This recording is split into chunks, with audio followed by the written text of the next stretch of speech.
Today on an all-new Dr. Phil. Danny says his mother-in-law is ruining his marriage. She is so manipulative. I hate you.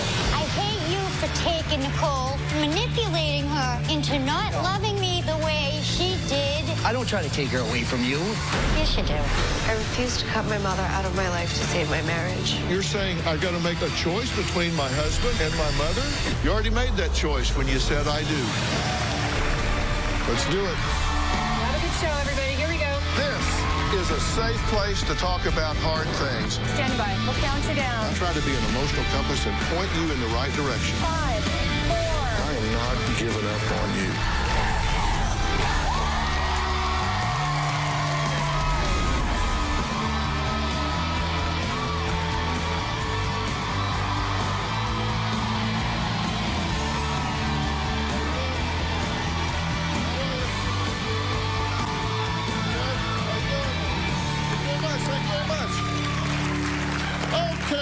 You to meet newlyweds Nicole and Danny, who have been married for only a year. And meet mother-in-law Alana, who says Danny is an inconsiderate, rude, controlling, and competitive ass.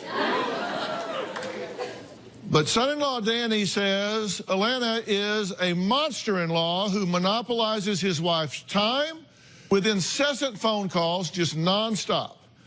He says Nicole drives over an hour at least 4 times a week to check on her mother, thinking something terrible has happened to her, especially since she rarely eats and consumes mass quantities of Mountain Dew. You can't make this up. As for Nicole, she says she is exhausted by the tug-of-war between her husband and her mother. Take a look. My wife, Nicole, and her mother are best friends, but it's a twisted, extreme, obsessive relationship. My daughter Nicole is my only family member, and Danny is trying to sabotage it and take her away from me. I try as hard as I possibly can to be there when Mom calls me and be there when you need me, and I am one person. I'm the one who's stuck. My mom calls me 5 times a day and keeps me on the phone for at least 2 hours. And then I have to call her at least twice a day to check on her. I do believe that if my daughter Nicole didn't talk to me on a daily basis, that she would have some severe anxiety. Alana is so manipulative, she'll pretend that she's sick, so Nicole has to go take care of her. I suffer grave, grave depression, and I still, to this point, don't eat. It makes me so sad to see my mom so unhealthy. How much soda did you drink? This is probably my 3rd bottle today. This size. All Alana eats is McDonald's and drink Mountain Dew. It's time for her to get off the dew. Stop doing the dew. Seeing my mom so thin and depressed makes me feel guilty, and I want to help her. Your family needs you, and you're not available. That's my mother. If she needs me, I'm not just gonna not be there. My son-in-law, Danny, is a complete ass. I'm way past the point of feeling sorry for my mother-in-law. Right now, I resent her, and I'm starting to hate her. I feel like I'm torn between my husband and my mother, and I can't win. Okay, so you guys have been married a year? Yep, a little over. How long have you been together? About 6 years. You knew about this mother-daughter relationship before you got married? Yes, yes. It just wasn't as extreme as it is now. Do you think it's extreme? It has increased since we got married, yes. Do you think you have an extreme relationship with her? Nicole and I have had a wonderful relationship up until Danny. I hate you. I hate you. I hate you. I hate you for taking Nicole and manipulating her into not loving me the way she does and did, and we had a dynamic relationship. I have no problem with you guys having a relationship. Oh, it's extreme. I don't try to take her away from you. Yes, you do. No, I don't. Yes, you do. I encourage your relationship. Yes. She's a mother. You She's get mad at her.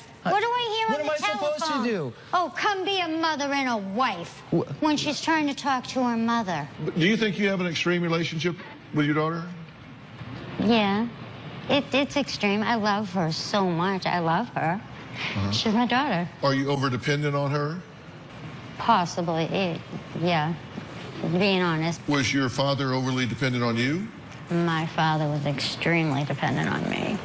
Why do you hate Danny? He's the most competitive person in the world that I know, and he competes, literally, I'm not kidding. This isn't a sporting event. He thinks you have a sick dependency on her. He says you'll even plot to ruin family outings by doing them first with Nicole, like the state fair or something like that. This started way when Jenna was born. I couldn't do anything with her unless Danny did it first. Well, I'm a new parent, new father. Like I'm excited, you know, and I didn't know what to expect being a father, and I love it more than anything in the world. That little girl's my, you know, my whole world. I want to do things with her, which I think is a good thing as a father, to want to do things with her child. And I'm a grandmother. A grandmother for the first time. Fair enough. Okay, so what do you think? What do you think? This bickering, this fighting, it needs to stop. I think that my mother is overly dependent on me. I think that the relationship that she refers to from before I was married is in reference to a younger person who, being me, did not have responsibilities such as marriage or children. And I understand that she wants me there with her, but I do have other responsibilities. And you've always said, too, that you love being a mother and you love being a wife and you want to take care of your family. It's not like I'm forcing her to do that. She wants to. No, I'm not. I'm not part of the family. Is that it? Well, here's, I wrote down some of the things you said. Okay. I mean, these are your words, not mine. You say you're on the verge of divorce. We have been fighting a lot lately, yes, due to this. And that you fear that you're at a point where you have to choose a side.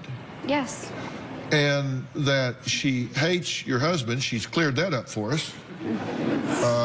You were fairly clear about that. I think you said it anger. 9 times. And you said that she hates your husband, Danny, and constantly needs your attention. That your mother constantly needs your attention. Yes. You say you visit your mother, who lives an hour away, 4 times a week. Yes.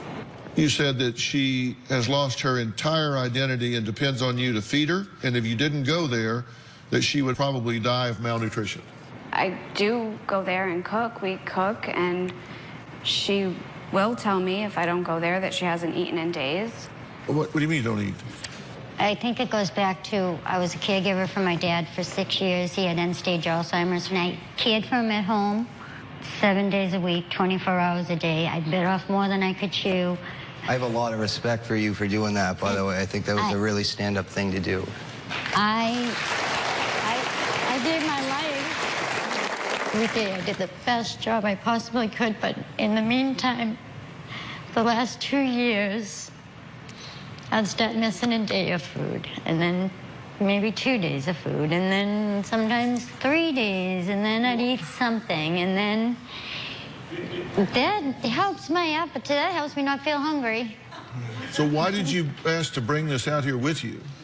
I go nowhere. Does that seem normal to you? Even our daughter sees it, too. She knows that's Grandma's Mountain Dew. She knows. And you drink a lot of this? I drink 2 full 2-liter bottles a day, every day. How big is this? 1 liter. So you drink 4 of these a day? At least, not more. No water at all. That's not. Okay, 4 of these and no water. Okay, and then sometimes don't eat. I've eaten twice since I've been here, and it's been very minimal. Okay. When we come back, Danny says Alana is such a faker. So what is she faking? Well, we'll find out after the break.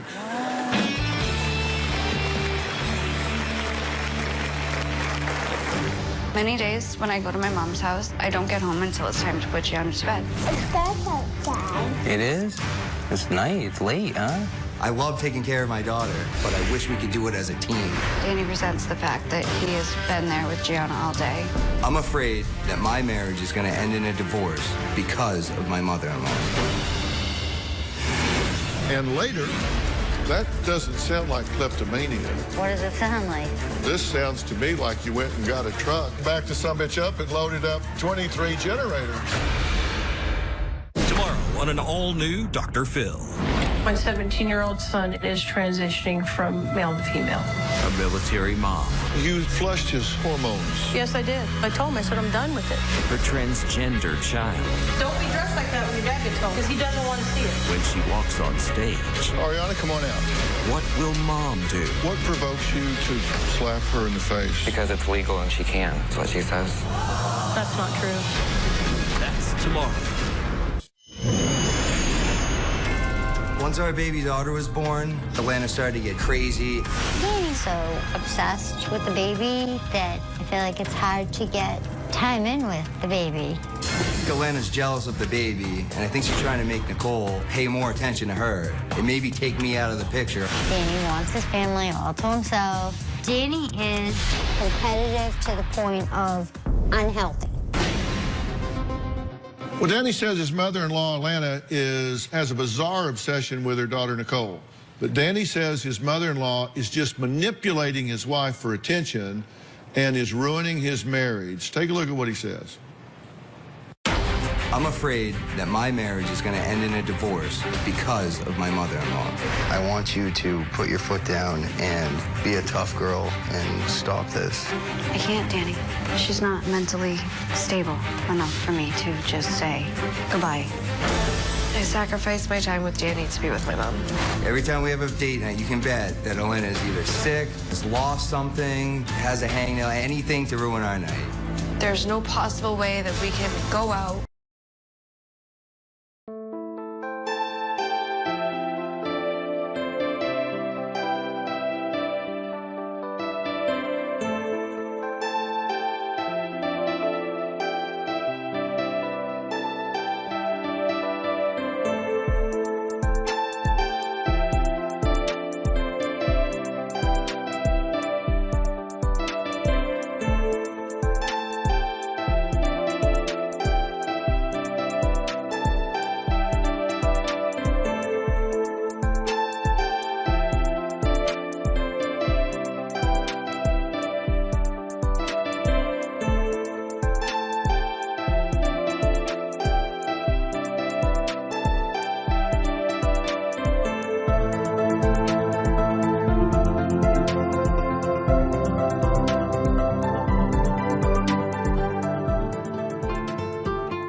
Swear I won't forget this, why do I regret this? In my mind reckless, thoughts are feeling endless. Sitting up, I'm breathless, anxiety's infectious. I feel so defenseless, betrayed and embarrassed. I hate being open, I hate being broken. I feel like an ocean filled up with emotion. Anger ain't a potion, rub it on like lotion. I can feel it soaking, reopen, the scars have awoken.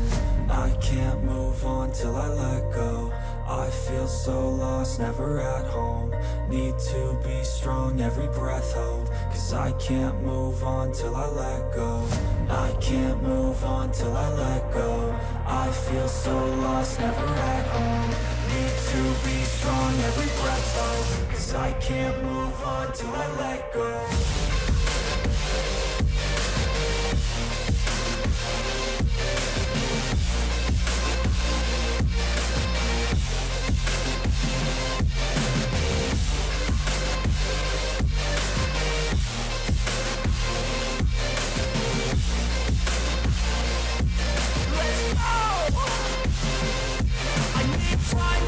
The pain makes it real. I don't wanna feel, I just wanna kill the bad thoughts and steal a good thought and feel. I'm just lost, I feel, I'm just lost to feel. I need time to heal, I can't steer the wheel. Cause this drive it kills, and it gives me chills. A nice road it feels, I slip off the peel and crash all the steel. Will I ever heal? I can't move on till I let go.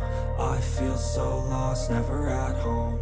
Need to be strong, every breath hold. Cause I can't move on till I let go. I can't move on till I let go. I feel so lost, never at home. Need to be strong, every breath hold. Cause I can't move on till I let go.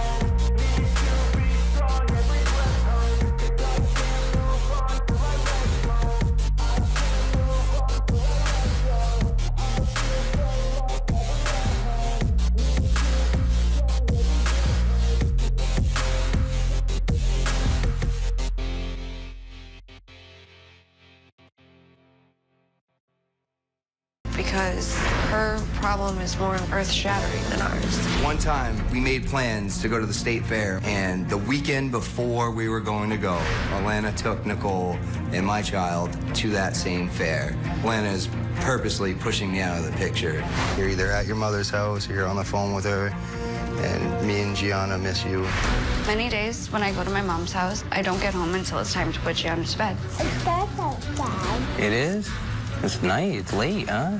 I love taking care of my daughter, but I wish we could do it as a team. That's why I married her. Danny resents the fact that he has been there with Gianna all day. I would like to set boundaries. Unfortunately, with her, there are none, and she is very unstable right now. I refuse to cut my mother out of my life to save my marriage. Okay, what do you want to see happen here today? You seem a little unplugged from this whole thing. I want my mom to, first of all, I don't want a divorce from my husband. I love him very much. Second of all, I love my mother very much as well, and I want to see her gain her independence from me. What would you like me to help you work out, clarify, straighten out? How do you teach somebody to be happy? How do you teach my mom to be happy without me there all the time? So you're in charge of her happiness? Yes. Okay. That's useful to know. So if you're not there, then she has no access to joy. Right. She has no happiness. Falls into a very scary depression when I am not there. Like what does she say, for example? I haven't left the house today, and I'm very depressed. I'm not eating. And then I'll ask questions like, oh, you know, have you looked for a job? Or have you... But how does that come around to you fixing it? If she says, I'm depressed, I'm not eating, I have no job, I'm not looking for a job, I haven't been out of the house, how does that come around to you being the solution? And also, she is lonely. So I fear for her that she's lonely. But that's kind of an insult to your boyfriend, isn't it? Don't you have a boyfriend you live with? Mm-hmm. Kind of kicking his ass when you say that, isn't it? I'm depressed and lonely, and yeah. So you don't get much out of him? I think he sees the depression in me.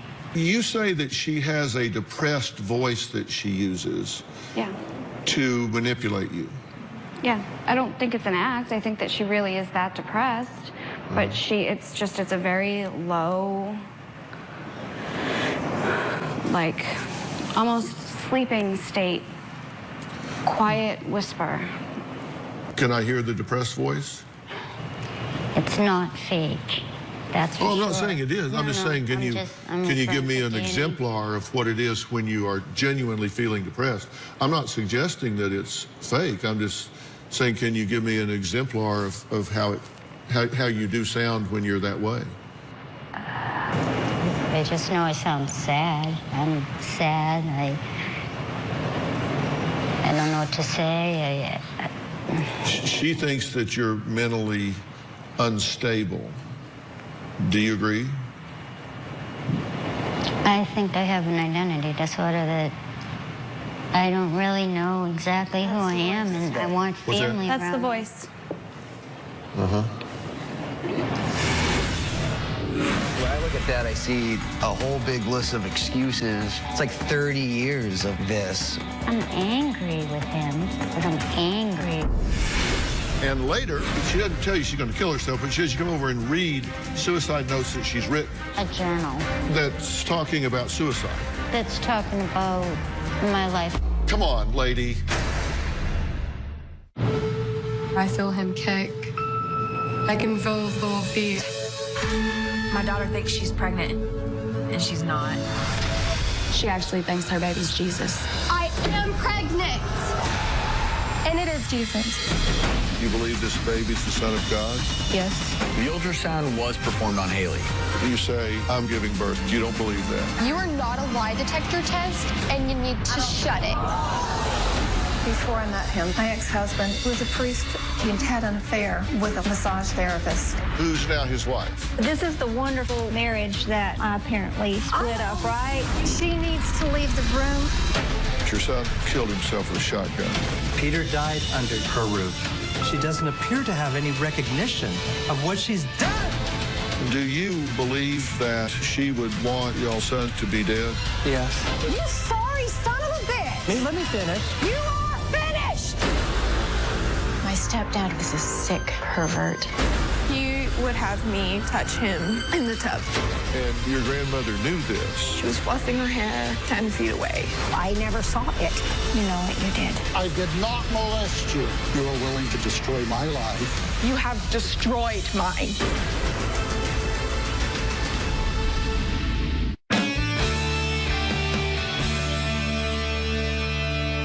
You've sent me nine emails across time, and I wrote down some of the things that she said that are issues that you think that are active in your life. You said that your parents thought you were a boy when you were born and you were named Darren Thomas. True. That your birth certificate has no parents' names on it. True. Because I'm starting with that because you said an identity crisis. Mom and brothers hated her because you were enmeshed with your father. Your brother doesn't speak to her. She said, created me to be a monster that looks like an angel. What does that mean? I have to disguise myself to be somebody who's functionable when the depression is the monster. What's got me feeling like I have no identity, and I can, like the Tasmanian devil, I can go from I'm so depressed and awful, and then I have to try to pull it off, almost like a performance thing. I look okay, I do okay, but it's only going to last a half an hour. And then you say elective mutism until the 2nd grade? I didn't talk. So you didn't speak till you were 7? I didn't say a word. Only to my parents, like within my family, my father would say I was fine because I could talk to him. Okay. Parents hardly fed you McDonald's 2 or 3 times a day since 13. You lived on McDonald's since you were 13? You said you had 6 or 7 abortions between age 16 and 19? I guess so. I don't remember that one, but... Well, I can go get them for you. Wow. You wrote them. hit by a van at 17 and it took 2 years to walk. Yeah. I broke every bone in both of my legs and my arms. No friends or people that want to be friends. Gambling addiction. Kleptomaniac. You stole 23 $900 generators, a 40-inch and a 56-inch flat-screen TVs, $1,500 Bose system, and computers. That doesn't sound like kleptomania. What does it sound like? This sounds to me like you went and got a truck and...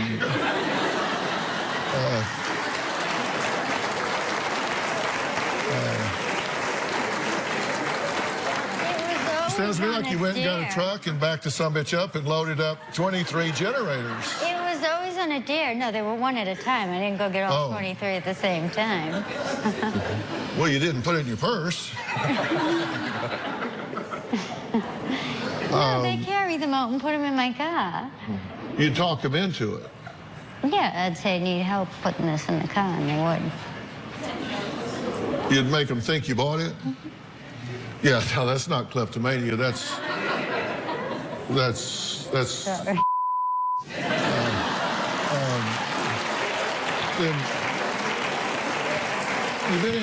You've been in counseling on and off since you were 23. At 48, you were diagnosed with a reactive attachment disorder.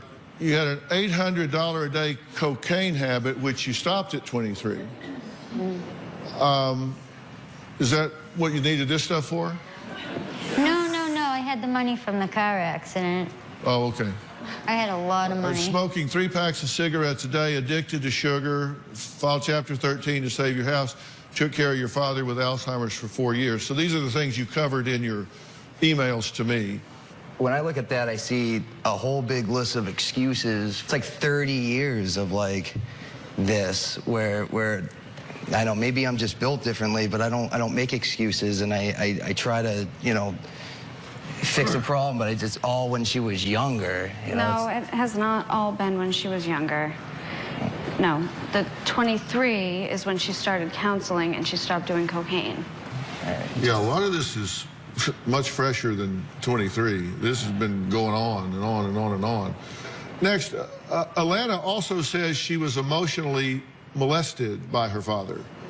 We're going to talk about that when we come back.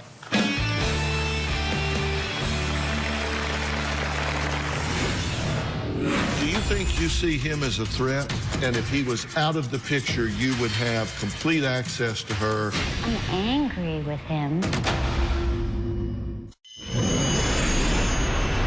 Alana and Nicole are attached at the hip. My daughter Nicole and I were exceptionally close all through her growing up. When Nicole turned 18 and went out and got herself a tattoo and surprised me, I didn't mind the tattoo. It's on her ribs and it says mother-daughter friends forever. And I know she felt it and I felt it. I think it's weird and abnormal and obsessive. Alana says when she was growing up, her now deceased father was obsessed with her. He spoke for her, he dressed her up, and took her ballroom dancing, and even took her to his mistress's homes. She says her mother hated her for that. No parent should be as close to their child. My father was with me as a child. It was enmeshment. My dad would ask me in front of my mother, who do you love more, me or mom? And I was trained, I was a puppet. I knew just what to say. You, Dad, you. My dad told me to quit high school. I didn't have to work. I didn't have to do anything. I just would be with my dad. My dad did all the speaking for me. I was not allowed to have friends. When my dad took ill with Alzheimer's in 2004, I took care of him 24 hours a day, 7 days a week, giving up my job, giving up everything to stay home and just take care of my dad. My dad died holding my hands, but I don't regret it. Well, I'm very sorry for your loss, by the way. You say you're an adult victim of parental mind control. Yeah. So how can you not be concerned about generational legacy? in the demands that you're placing on your own daughter? Maybe some of it is not healthy. Do you think you see him as a threat, that your life would be less complicated if he was out of it? I'd like to see us all get along. Not a threat. I think if he would stop trying to hoard time. He is competitive in everything, honest to God. Well, part of it, Dr. Phil, is most of the time I work 7 days a week, so my time with my family is very limited. When I do have a day off, I don't really want to drive the hour or spend time with Alana, but I guess maybe I could, but it's just, you know, I only have so much time and I want to use that time. No, I get it. You're not jealous of him. I'm angry with him. I don't know that jealous is the right word. I'm angry. Okay, I was just seeing how much insight you have here. Nicole says she has another reason to be concerned about her mother. Take a look at this. On my mom's worst days, she has had me come over and read suicide notes that she has written. I feel like when my mom has had me read suicide notes, it's asking permission from me for her to die, and I say no. If I wasn't there for her, she would probably die. I am responsible for my mom's life. So she has you come over and read. She doesn't tell you she's going to kill herself, but she has you come over and read suicide notes that she's written. Yeah. A journal. That's talking about suicide. Yeah. That's talking about my life to know me and not It's a suicide letter, right? Yes. And she's sitting here saying it's a journal about life. So that's telling you she's not being genuine here. No. You've heard the term codependency, right? Yes. It's when another person affects you to the point of losing control of your own life. It's one-sided, emotionally destructive abuse, verbally or physically. There is absolutely no question that's what's going on here. When you say, I am responsible for her life, you have been manipulated to the point where you have convinced yourself that you're responsible for her happiness, her joy, her loneliness, her very existence in this world. You don't have the ability to fix this, and you know it. Coming up, who is the real Alana? She says it's not who you see on this stage today. We're going to talk about that next, and I'm going to show you why I say this is way over her head. We'll be right back. Tomorrow on an all-new Dr. Phil. My 17-year-old son is transitioning from male to female. Ariana, come on out. What provokes you to slap her in the face? Because it's legal and she can.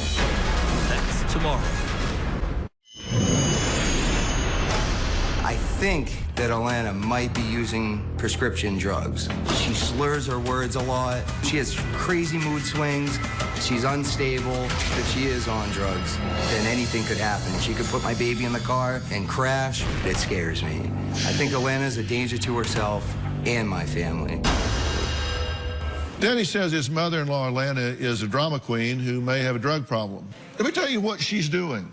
This even has a name.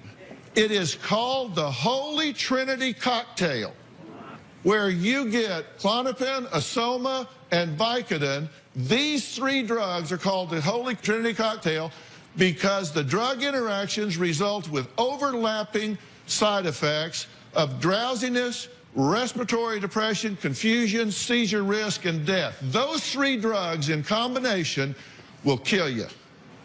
And look what she's taken. Right here. That's number 1. That's number 2. And that's number 3 on the list. That is the Holy Trinity Cocktail, and they're given to you in 90-count quantities, month after month after month. Year after year after year. Might as well give you a loaded gun. You're 90 pounds, you're malnourished, you're depressed, so let's give her the Holy Trinity. Good God, what the hell are these people thinking? Woman, you are a drug addict, and you happen to be a drug addict on a very lethal combination of drugs. What happens is, see, if you take one drug, we can predict what it's going to do. You take two, they interact, and you never know how much that interaction is going to be. You throw in a third, you've now got a three-way matrix, and you put it in somebody's body that's 90 pounds, her body chemistries, my God, it looked like the Keystone Cops. Her sugar. You want me to show you? You want me to, give me a picture of the sugar brain and the cocaine brain side by side. Wow. Cocaine brain. Sugar brain. There isn't. Now, I won't go into all the details of what the functions and dysfunction of that brain are, but they look a hell of a lot alike, don't they? Same. Yeah, sugar. It's the other white powder.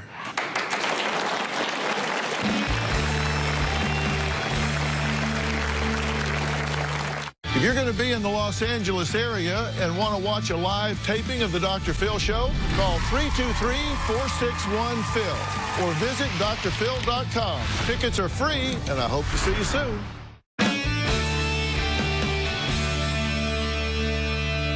It probably sounds like I'm talking bad about you. I'm not. See, to me, mental illness, mental maladjustment is no different than a kidney infection or diabetes. I don't judge that because it's what I do, obviously. It's nothing to be ashamed of. It's nothing to hide.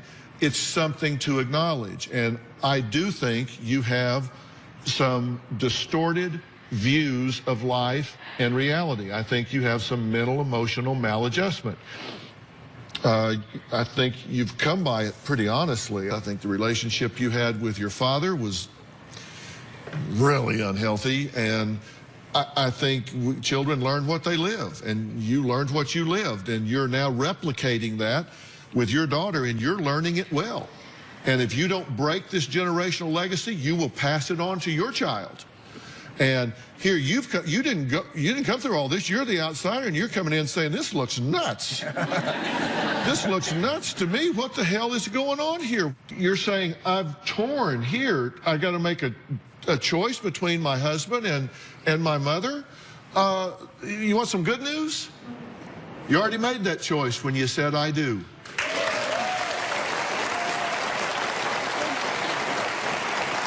There's no choice to be made. There's no divided loyalty here. It isn't even a question. If it comes down between your husband and your mother, he wins 100 out of 100 times. Here's the good news. Here's the good news. It's like having two children. You love them out of completely different accounts. You have maternal love for your mother. You have romantic husband love for your husband. They come out of two completely different accounts. Loving your husband and being committed to him 100% does not diminish your ability and capacity to love your mother at all. And you need to take divorce out of your vocabulary. Robin and I just passed our 40th anniversary. We just had a funeral.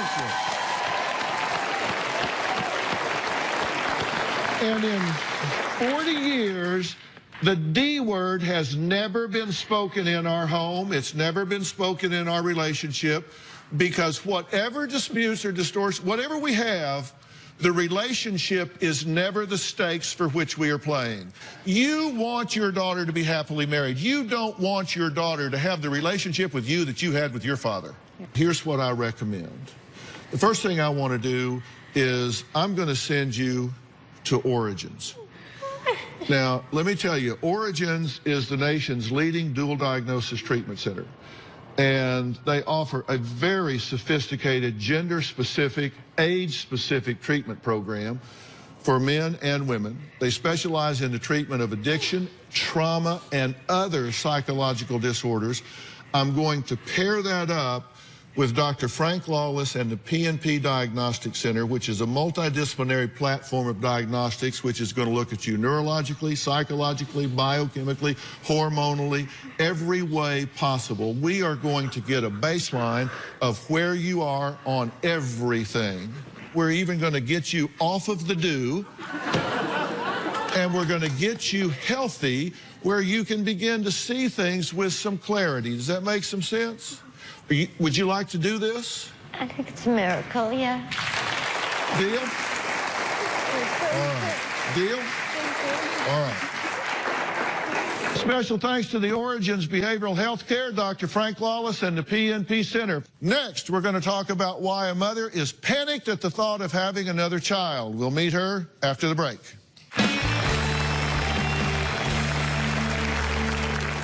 Want to know what's coming up on Dr. Phil? Visit our website and subscribe to our email newsletter. You'll get weekly updates, life strategies, and exclusive video that you won't find anywhere else. Plus, on drphil.com, you can see sneak previews of upcoming shows. Log on today. The birth of a baby is one of the most joyous and exciting times of life.